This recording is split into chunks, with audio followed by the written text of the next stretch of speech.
And it is my pleasure to introduce today's speaker, this Professor Adam Bobrowski from Lublin University, with the talk devoted to the analytic description of Brownian motion on star-like graph. Please. Thank you very much for inviting me to speak here today, and I'm really honored I can meet with you. It's really a big pleasure and a big honor for me. Can I share my screen now? Yes. Because it says that sharing my screen is on hold. Apparently, I need to be made a co-host or something like that.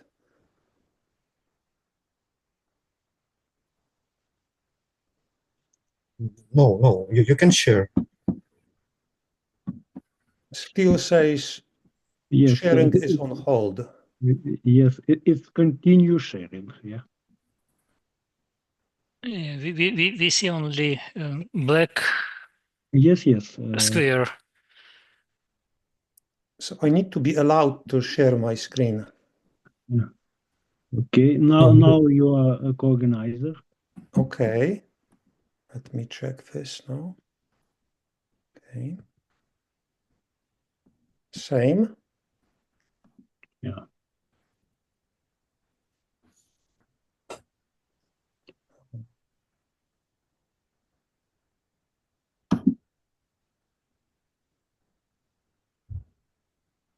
Still the same. Yes. Maybe you can re-enter to the meeting. Okay. Yeah. Let's try to do this. Mm-hmm. Okay.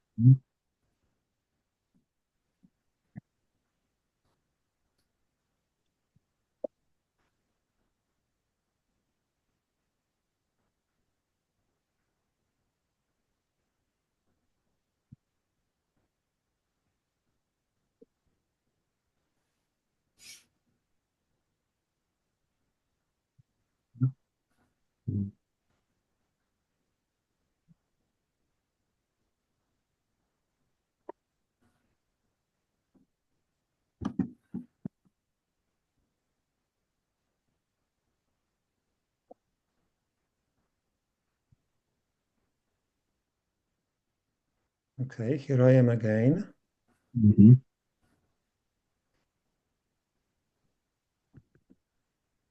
Nope. It still says that my sharing of screen is on hold.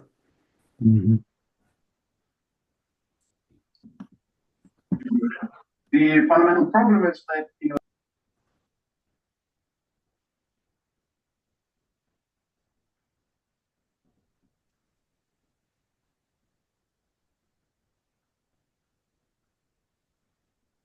Cannot hear you.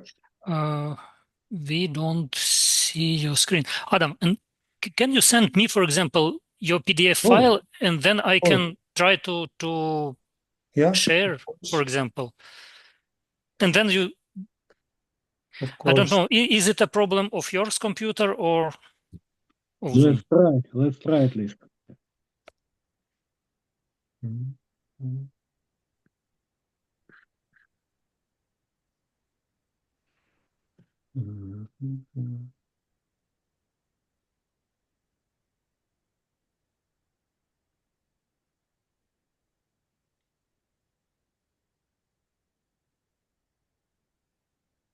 Should be in your mailbox soon.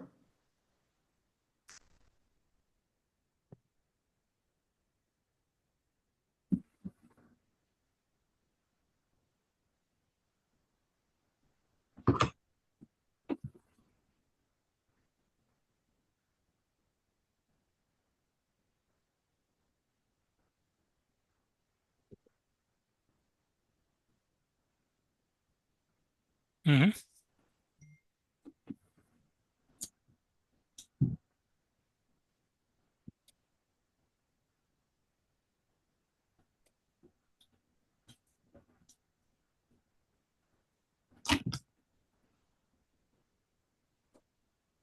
So let me try to share the screen, and we will see, is it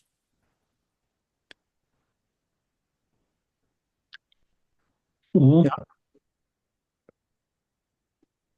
and probably full like presentation, yes? Or full screen. Okay, or full screen. So let me.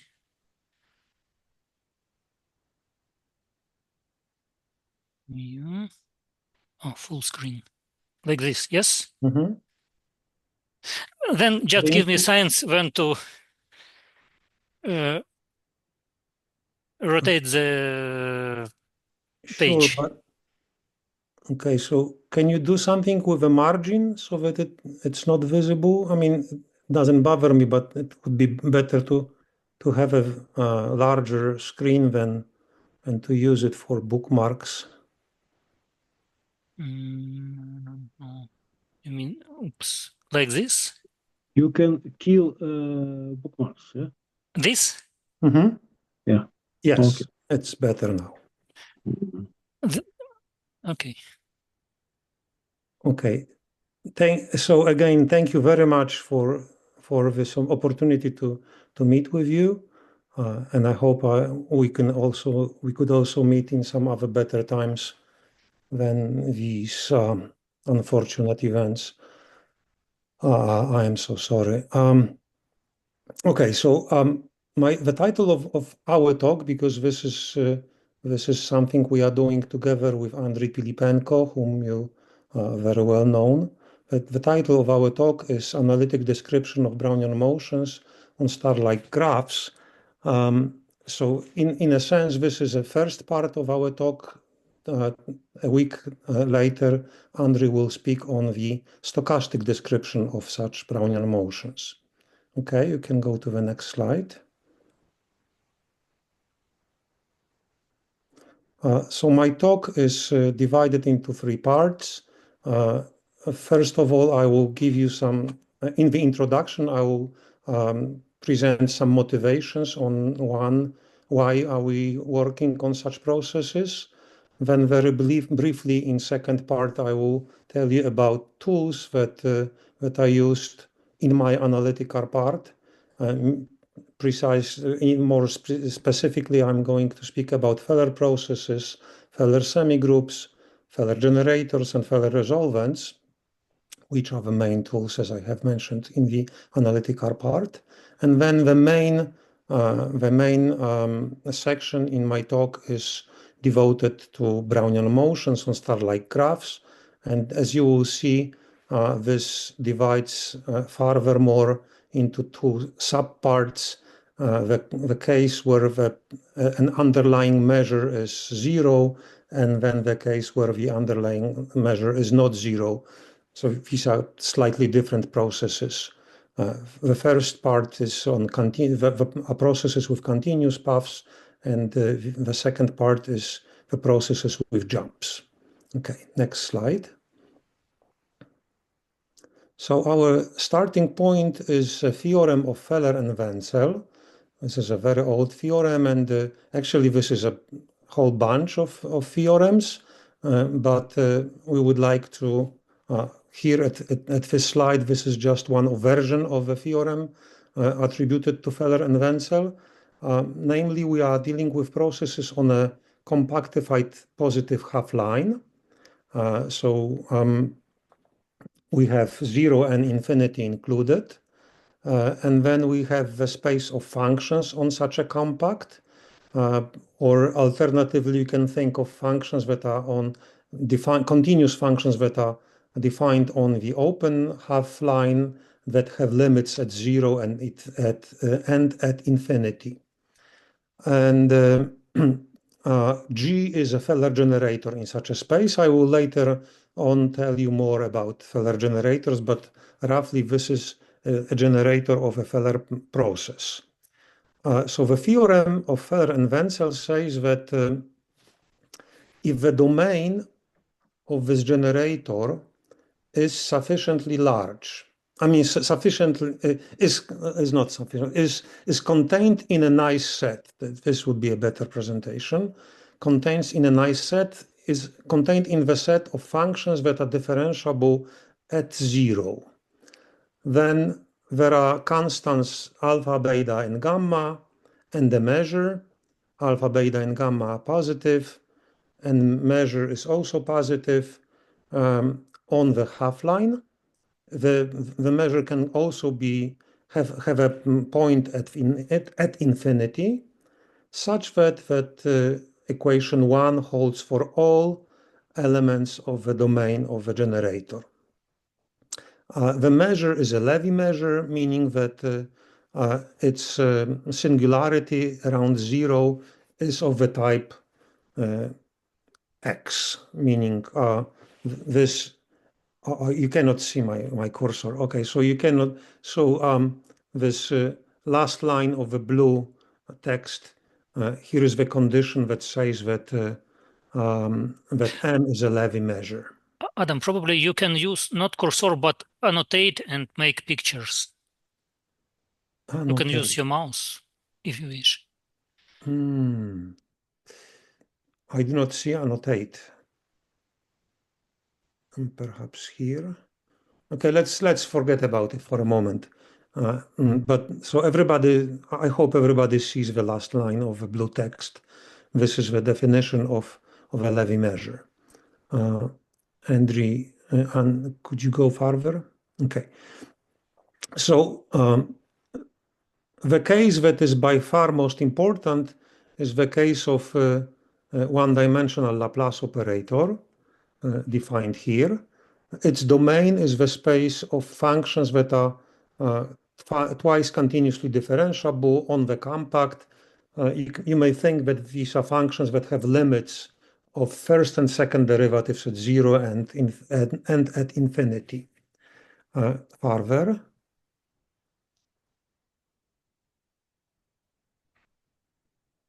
So the theorem of Feller and Wenzel says that this is a particular case of a previous theorem, says again that such constants can be found, that the domain is characterized by this boundary condition here. Okay, in this case, yeah, you can go further.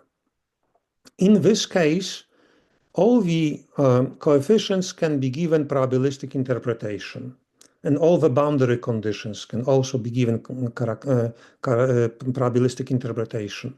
First of all, if all the coefficients except for the first one, alpha, are 0, the boundary condition becomes f double prime of 0 is 0, and this corresponds to the Brownian motion that is stopped or absorbed at 0, meaning once it reaches 0, it stays there forever. The second condition is called minimal or killed Brownian motion. This is the case where only gamma is non-zero and all the other coefficients are 0, including the measure. Strictly speaking, this is not a process on the compactified half-line, because 0 is not in the state space, but this is a minor point. And so, of course, this is a so-called Dirichlet boundary condition.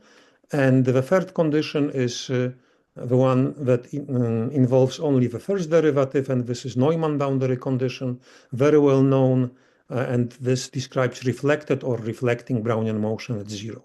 You can go further. But of course, there are other possibilities, like alpha and beta could be non-zero at the same time, and this Brownian motion is called slowly reflecting or sticky reflecting. There are many names in the literature, but you can guess and you can expect that this is a kind of combination of reflection and absorption. So the process is kind of slowed down at 0, but still reflecting. The elastic Brownian motion is probably one of the best known. This is a process where alpha is 0 and the measure is 0. And this is, we'll speak about this process, I think, more in a moment, but roughly this is a reflecting Brownian motion that is killed after an exponential time is spent at the boundary. And elementary return, this is slightly less known for reasons that are really unknown to me. Elementary return is a process, again, this is a combination of stopped and killed Brownian motion, namely, but the measure is also here helping. So in this situation, we have a process that after reaching 0 stays there for an exponential time, and after this exponential time is over, the process jumps back to the interior of a half-line with distribution m, which is a probability measure here. And it's a funny story, by the way, that whereas Wenzel didn't have any intuitions coming from outside of mathematics, if I understand correctly, Feller's inspirations were coming from population genetics, which is fun for me because for a period of time I was working in population genetics also. So this was really an interesting story to learn how Feller got this inspiration from population genetics. Okay, we can go further. So the theorem of Feller and Wenzel actually says that there are such constants for any generator, but the converse isn't so immediate. So otherwise, the theorem didn't say that if we have such alpha, beta, gamma, and m, as described above, that the Laplace operator restricted to this boundary condition is a Feller generator. So this was proved later. In particular, this is proved in a paper by Ito and McKean of 1963. But what is more important is that they also gave a very insightful construction of a related process. So this is the part that Andrei will speak more about. But it's really beautiful piece of mathematics, not just analytic description of a generator, but also of a process that is hidden behind this generator. Okay, a little bit further. So our goal is to generalize both theorems to the case where processes are living in a larger space. The space is this star-like graph depicted on the bottom of my slide. So yeah, let's go on. So I hope you are familiar with Feller semigroups, but let me just briefly tell you about them.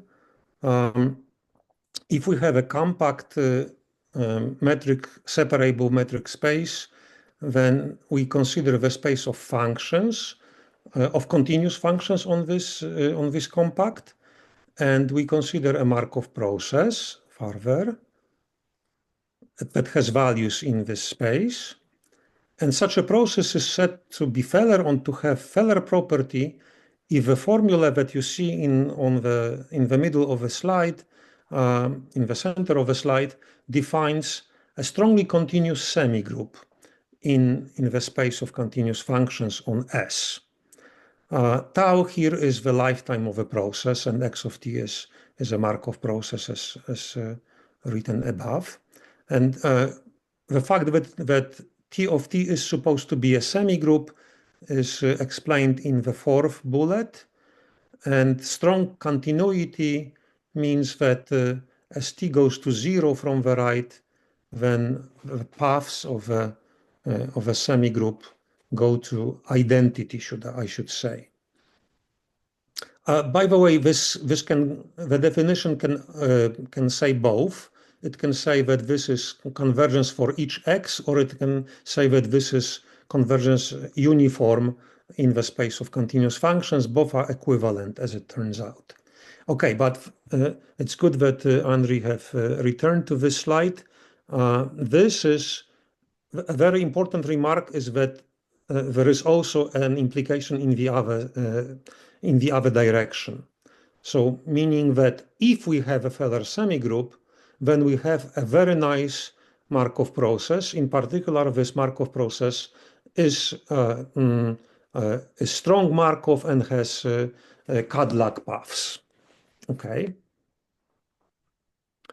Of course, very seldom we have semigroups defined by the formula given above, meaning explicit formula for the semigroup is rarely available. So that's why it's better to work with generators. And here is the definition of a generator. And again, it turns out that you can also start with the generator. So it's not only that you can start with a semigroup and define the generator using the semigroup, but also vice versa. If you have a good operator, good meaning an operator that satisfies these three conditions, then there is a semigroup, Feller semigroup related to this generator, meaning we can construct the semigroup, and then it will we can prove that this constructed semigroup's generator will be the same operator that we started with.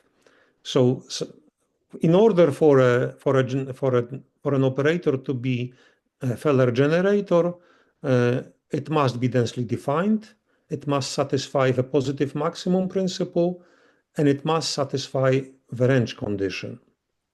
The maximum principle just says that if the maximum of a function is larger than 0, then and the function belongs to the domain of the generator, then at this point, the value of the generator on the function is non-negative, is non-positive. So this is positive maximum principle, and the range condition is by far the hardest to establish, and it says that this equation that you see on the bottom of the screen has a solution for each g and each lambda. Okay, we can go on. So there is yet further approach, yet different approach, namely if you are not able to work with generators, sometimes you can work with resolvents.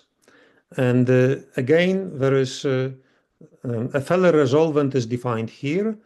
A resolvent, the name resolvent comes from the resolvent equation that you see number 4, or Hilbert equation. And strong continuity of a semigroup is reflected in point 2. So this is a kind of weak continuity at 0. And these operators need to be, oh, I didn't write this.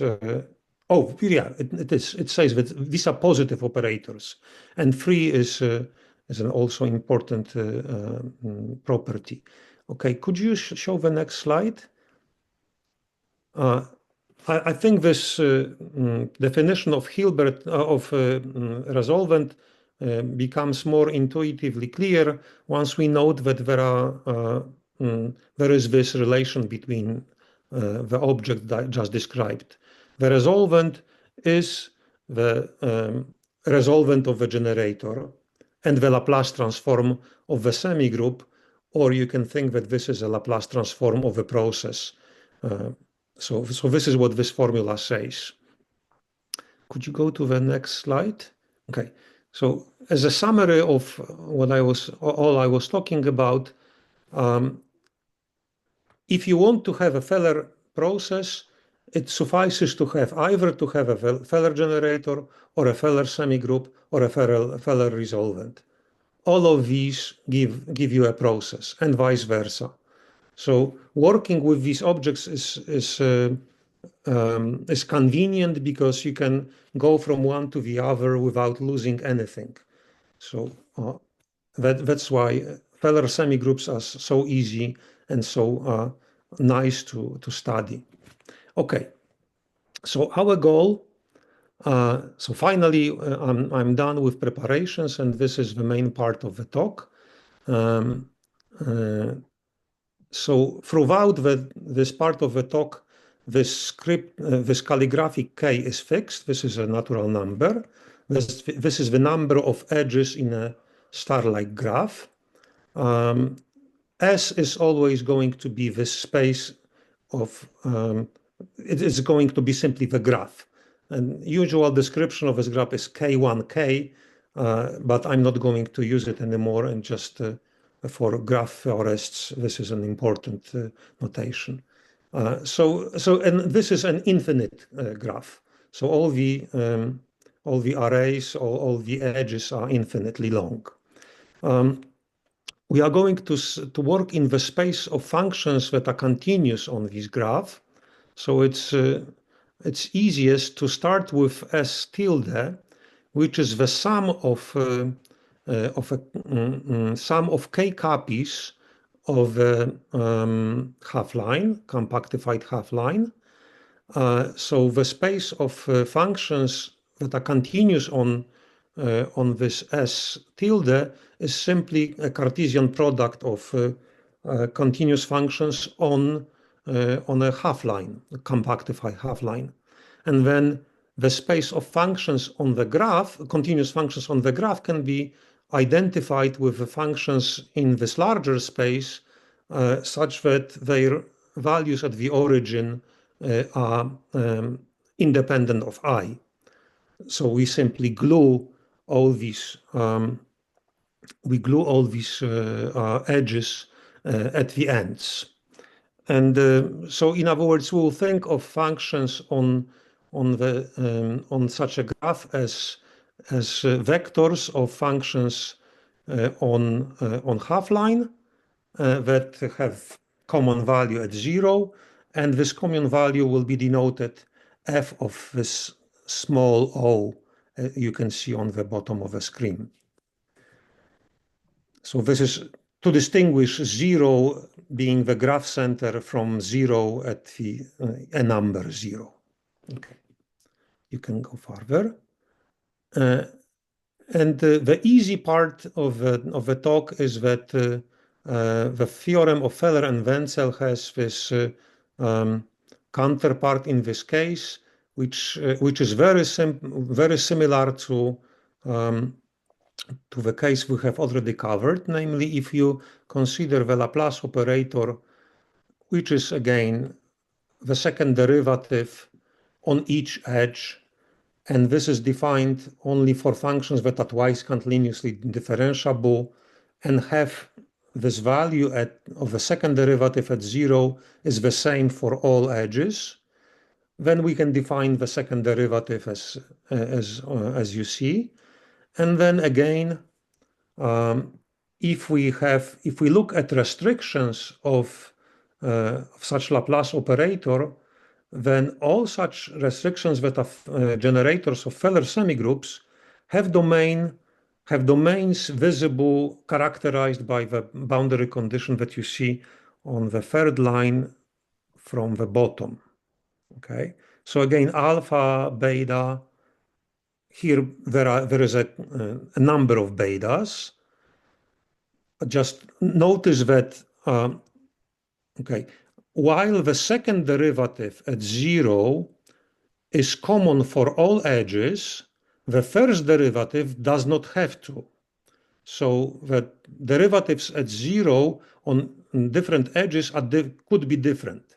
That's why here we have a sum of these derivatives, actually a kind of convex combination, because these BIs will turn in a moment to be probabilities. Okay, so again, alpha is a constant, beta i's are constants, gamma is a constant, all of them are non-negative. and we have a Levy measure on the right-hand side. These coefficients, either alpha plus sum of betas must be non-zero, so one of those is non-zero, or the measure is infinite. Okay, once again, either alpha or one of betas is non-zero, or the measure is infinite. We also exclude the situation where the measure m has some mass at infinities, and one of infinities, because this is just a nuisance, and it's not an interesting situation. So okay, we can go on. So let me start with a situation where the measure is zero. So we only have alpha, beta, and gamma in the boundary condition. It's quite easy to check that such an operator is a Feller generator. As I told you, the hardest condition to check in the case of Feller generators is the range condition, meaning we need to solve this resolvent equation that you see in the third line. Lambda f minus generator on f is g. That's the hardest. But in this case, you can just compute this, because on each edge, this is a simple ODE, second order ODE, and we have just a boundary condition that connects the edges. Plus, we need to know that the solution, this f, needs to have a limit at each edge at infinity. So this forces this CIs. So okay, so the formula for Fi is just a, this is a particular solution to an ODE, and this is a general solution to the ODE, so this is pretty standard stuff, and the constant CI of G are calculated from the fact that the limit at infinity must be finite. So they kind of cancel out with the integral that you see on the right-hand side. And then if you want to have boundary conditions satisfied, then also the DIs can be calculated. This is not very informative, by the way. So, and this can be rewritten in a more informative way. If you can go further, Andrew. So a more informative way is in Formula 5, namely the resolvent of this operator is the sum of two factors, two terms. The first term is the resolvent of the minimal process, meaning the process that is discontinued or killed when it hits zero for the first time. And the second term is in the second term we see first of all L lambda 0, which is the lifetime of minimal Brownian motion, and E of G. If you look at it closely, this is the R lambda at G at the graph center. So it tells you how the process is continued from zero on. We'll see similar formulae later also. Okay. And one important remark here is that this R lambda with superscript 0 has the following property. If you divide this R lambda by x close to 0, then the limit will be finite.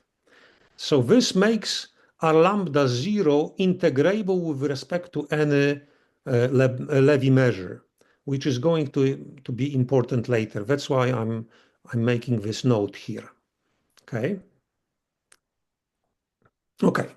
So here we come to a description of stochastic processes that are related to the boundary conditions already covered. So the first case is the case where alpha and gamma are 0. And we are still in the case where the measure is 0 also. So this is the famous process of Walsh, called also Walsh's spider. Namely, a very intuitive description is that the spider moves according to the rules of Brownian motion on each edge, but once it hits 0, I'm waving my hands, but Andrew will give a more specific description. It chooses where to go with probabilities bi, meaning if it goes to the if edge with probability beta I. So this is a very famous and very well-known process. Andrew will speak about it more. This process is denoted WB, and its semigroup is going to be denoted T with a subscript B. Okay.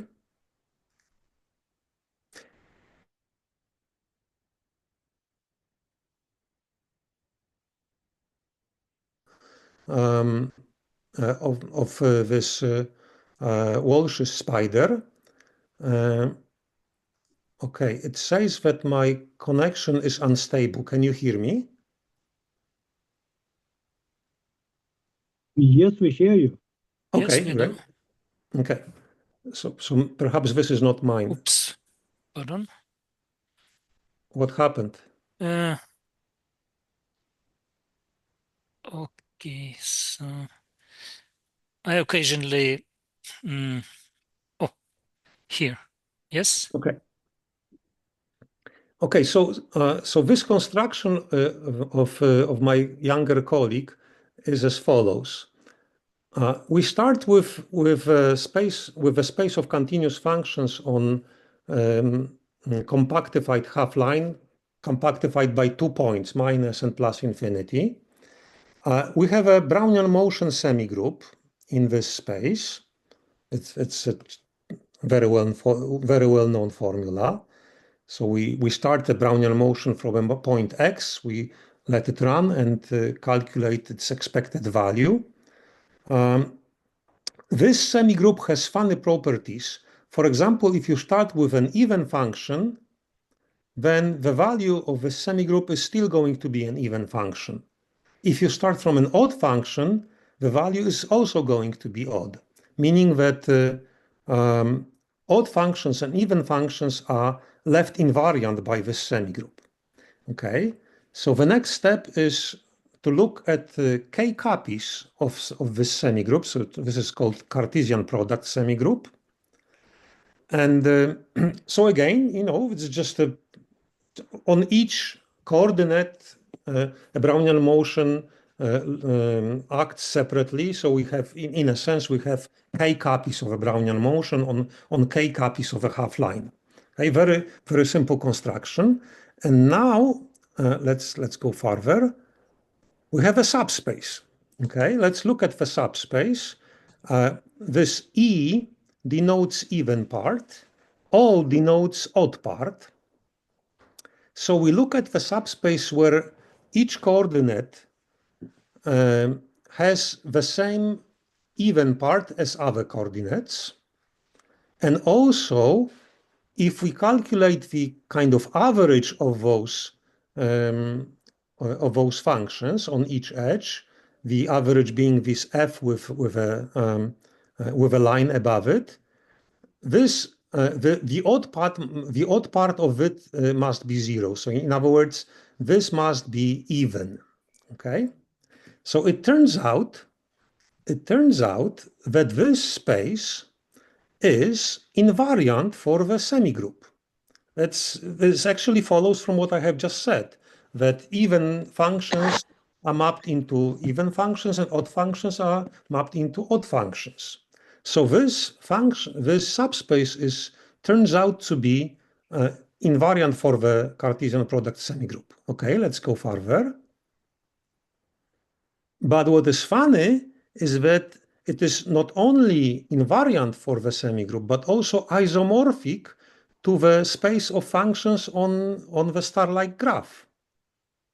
So it turns out that you can, once you have the semigroup in this space F, you also have the semigroup in the space F with a subscript beta, and then you can define its isomorphic image in the space of continuous functions on the graph. And this is precisely the Walsh's spider semigroup. So these two objects are completely isomorphic. Okay, but this is fun for semigroupies. So let's go further to description of processes that you are probably more interested in. Okay, let's look at the situation where not only beta but also alpha is non-zero. Then the boundary condition is visible on the slide. You might remember that alpha is responsible for stopping the process, and beta is responsible for reflecting. So we have a kind of mixture of these two things. And as I have learned from Andrew, you can give a very specific, very natural construction of a process in terms of its local time. Okay, so Andrew, can you show it? Okay, so we start with a local time of Walsh's Brownian motion at 0. We construct an additive functional A sub alpha. And you can note that this A alpha, if it grows, the larger is the alpha, the faster A alpha grows. But this A alpha is strictly increasing. So it has an inverse. And this inverse, the larger is the alpha, the slower this increases, this A alpha to the power -1. The inverse, the larger is the alpha, the slower is the increase of A alpha to the power -1. So the formula says that WA alpha beta is a slowed down it should be W beta, not W alpha. So this is the process that that is generated by the boundary condition visible at the top of the screen. Okay, and as I have written down, this is new. This L composed with A alpha to the power -1 is a new local time for the new process.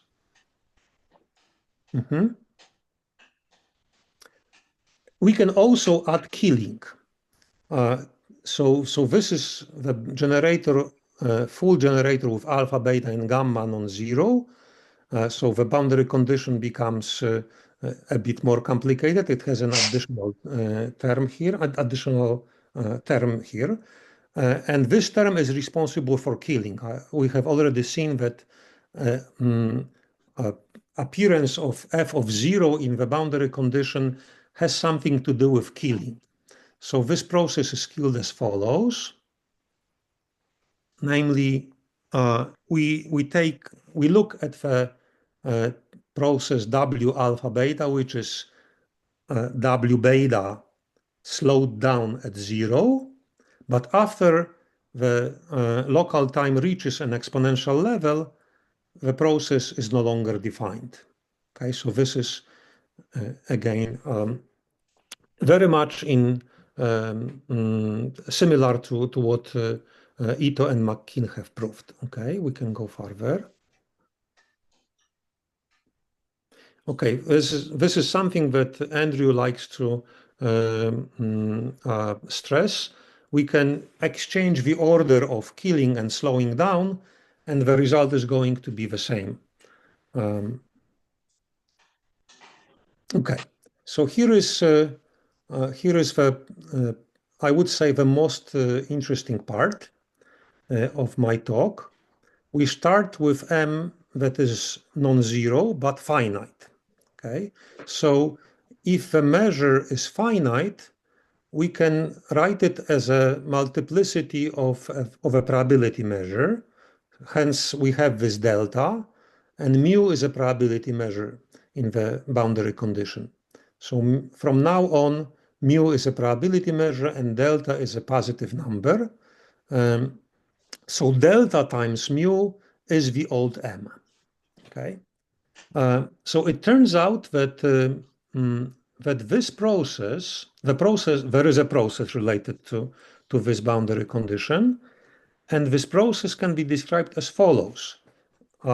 This process is a continuation of W alpha beta, but with a third parameter gamma replaced by gamma plus delta, which is going to be important in a moment. Okay, because both gamma and delta have probabilistic interpretation. Gamma plus delta is the intensity, you might remember from the previous slide. Gamma plus delta will be the intensity with which W alpha beta gamma plus delta is killed. But after this process is killed, the new process starts again. It starts again anew. It forgets its whole past, and its new starting distribution is mu. The probability of such a resurrection is delta divided by delta plus gamma. In other words, if gamma is 0, then the process is again honest. Okay, but if gamma is not 0, then the process can be discontinued after a certain time. Okay, here the next picture is quite informative. I like this picture. So this is a picture of a reflected Brownian motion in a similar, so this would be actually a picture for the process described by Ito and McKean. But our processes are not very different from that one. Namely, okay, let's just look at this one-dimensional case. We have reflected Brownian motion in blue. When this reflected Brownian motion is at 0, its local time increases, and this is this red line. And once this local time reaches an exponential level, this zeta 1 is the exponential level, exponential random variable, the process is at that moment at 0, so the old process would end here. But the new process, the one related to the measure, will start again from a random point, and this random point distributions is mu. Okay, and again it starts moving like a Brownian motion. The local time starts to increase from a certain moment of time, and then again exceeds an exponential level. The process starts again from a random point, and so on and so forth. Okay, here so what is the difference so this is for one-dimensional process. The difference between this and the case that we are covering is that all these excursions from 0, here they go to one line, one half line.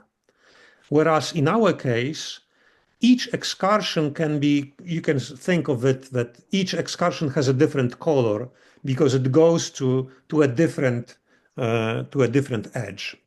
But otherwise, the situation is quite similar.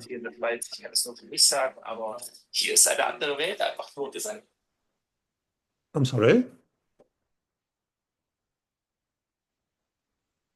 Was it a question? No, it looks like some noise. Yeah. Okay. So let's go further. Okay.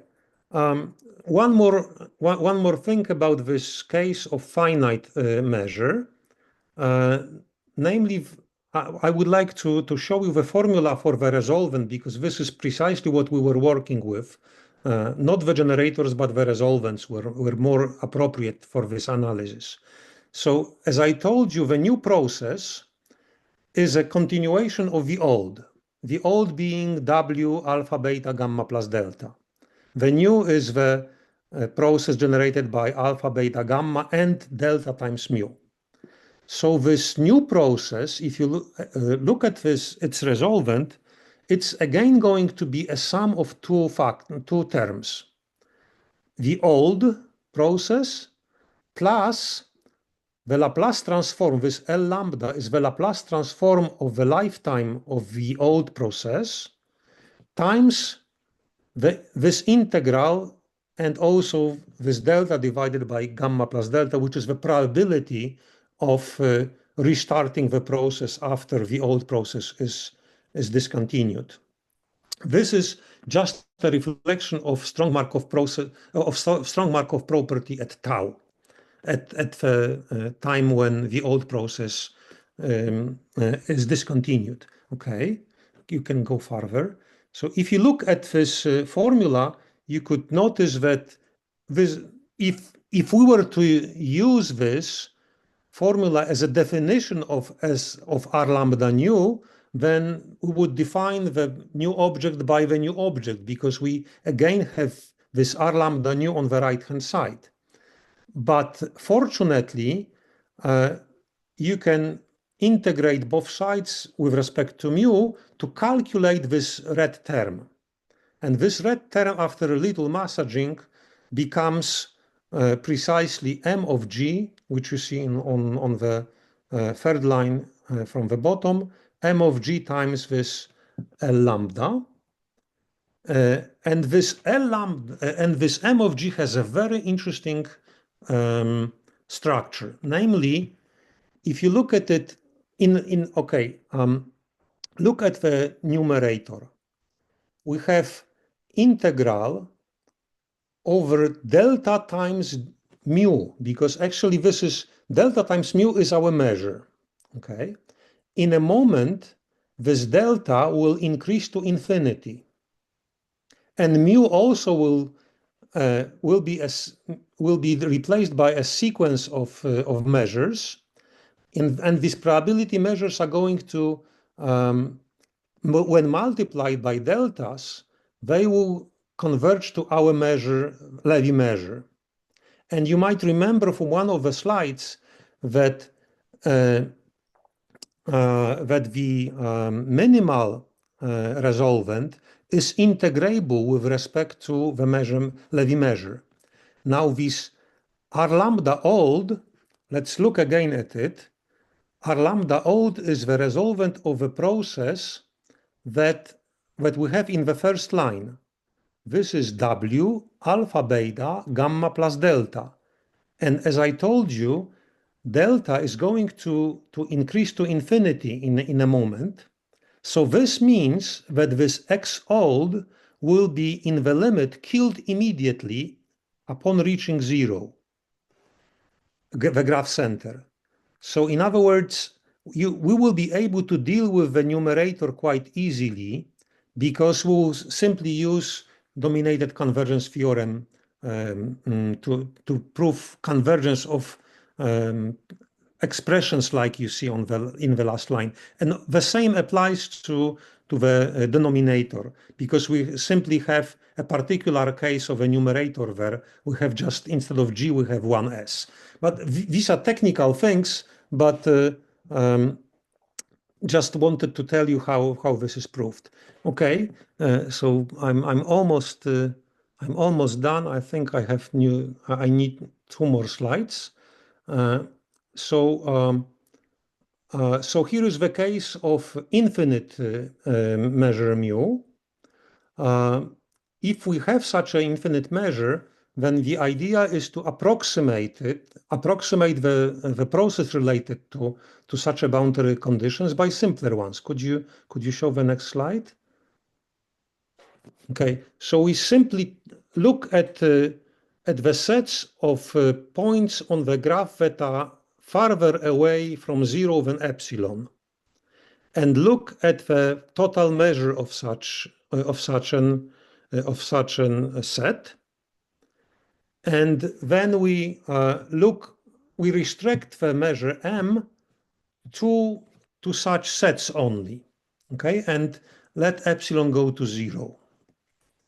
Okay, so So we approximate m by delta of epsilon times mu of epsilon. Okay, so this is and this mu of epsilon is finite because m is a Levy measure. Mu epsilon actually is a probability measure. So could you show the next slide?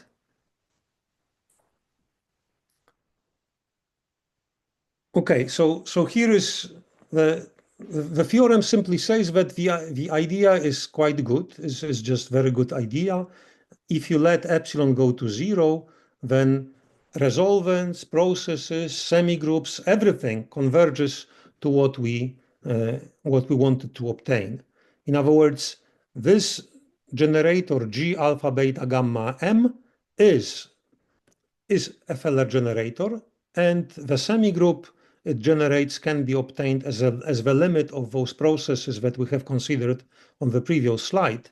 So this means, if you look at the bottom of the slide, we have the limit involves delta of epsilon going to infinity, and the measures, the probability measures that described the position of a process after resurrection, they converge to delta at the graph center. So it means that the limit process should have very, very, very frequent jumps, and these jumps should be very, very small, meaning the jumps start very close to the graph center. And Andrei will speak about it in more detail in a week, because he will be able to tell much more about it. Okay, and my last slide is, in fact, I was very surprised by this, by the fact that this boundary leads to a generator, but this is also the case. If all alphas, betas, and gammas are 0, then this boundary condition also characterizes a Feller generator, and the semigroup it generates can be approximated as follows. Very simple idea. We use the same deltas as before, and mu's the same as before. The only thing we change is that we multiply alpha, beta, and gamma by epsilon, so that in the limit they will disappear. In other words, and again, the theorem, you can show it, Andrei. The theorem says that this approximation is correct. The semigroup generated by or characterized by the boundary condition 8 can be approximated by the semigroups resolvents and processes related to the boundary condition 9. And this simply means that in the limit, this is quite surprising and nice, in the limit, there is no reflection at 0, there is no killing at 0, and there is no stopping at 0. So in other words, if I understand correctly, all the excursions, so each time the process touches 0, it jumps from the 0 immediately and starts somewhere else to come back to the 0 very quickly, because jumps are very, very small, but very, very, very frequent. Okay, and my last slide is my usual slide for the last couple of years. Thank you very much. I was honored to speak, to meet with you. Thank you very much for a very interesting presentation and for warm words. And maybe somebody have questions or comments, please. Okay, I say a few words. Adam, thank you very much for your presentation. And I knew Adam from his papers for several years, and Adam works on the same topic as I did, but from analytic point of view. So I study skew Brownian motion. He studies also skew Brownian motion. I introduced once Brownian motion with hard membrane, and Adam introduced it even before from analytic point of view. And there are like two worlds, functional analysis and stochastic analysis. And in these two topics, in our two talks, we want to present the intersection, functional approach to certain process on a graph and stochastic construction. And I met Adam this a year ago in Isaac Newton Cambridge. Institute of Science in Cambridge, and I'm very happy about our discussions and our collaboration. And I would like to say that we both found a lot of new things about Walsh Brownian motion, skew Brownian motion, boundary conditions, semigroup, etc. Okay, so thanks, Adam. Thank you. Thank you. Very nice comment. And let me ask several questions. First of all, Adam, do you still think that this Brownian motion or on star-like graph can be related to population genetics? No, I don't think so. I mean, I haven't heard about it, but I'm not working. I haven't been working in population genetics for, I don't know, 10 years, last 10 years. So so this is not population genetics related. No, this is just my pure mathematics interests. I see, because several years ago I was participated in management of PhD theses in Queen Mary University in London. It was written by Jigran Zai, and she started from population genetics, then had a limit like diffusion processes and she was interested in the distribution of the heating moment of the this process of the heating moment of zero when population died. Yeah. Relatively to this question, what about some stationary distributions of such motions as you study? Can you expect it? Because you, in last slides, you said that you hit zero very fast, yeah, because excursions are small. Maybe Yes. one can expect something stationary. We didn't think about it, so I cannot tell you anything solid about it, but this is a very nice idea. Actually, with Feller processes, it's quite easy to check stationary distributions. There are nice criteria for this, so it could be a good idea. Yes, thank you for this comment. So I don't think that for this particular we have stationarity, because you don't have the force that pushes to zero. But if we add some drift towards zero, then probably yes, there will be. Yeah, it can be interesting, and I still think that at least when we will, I think that Georgi will ask about existence of stochastic flow related to this process and so on. I think that still it can be interesting to see on this process from the point of view of population genetics. Just using it in the construction of, for example, an NVO process, yeah,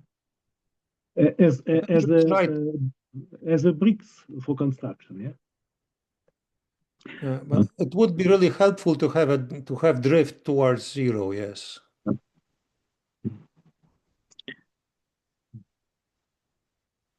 Okay. Thank you very much for interesting talk, and hope due to your collaboration with Andrei, this is just your first talk at our seminar and not the last. And hope that the time will change and we will meet personally in Kiev or somebody else. It would be great. Thank you very much. Okay, thank you again. And Georgi, maybe you know who is the next speaker. Next speaker is David Clancy. Mm-hmm. What about so Andrew is speaking in 2 weeks? Yes. In 2 weeks. Yes, in 2 weeks. And David will speak about what? Limit theorem for giant cluster in some model. Oh, I see. Interesting. Okay, thank you. Thanks everybody, and see you next week. Bye. Bye-bye. Goodbye. Bye.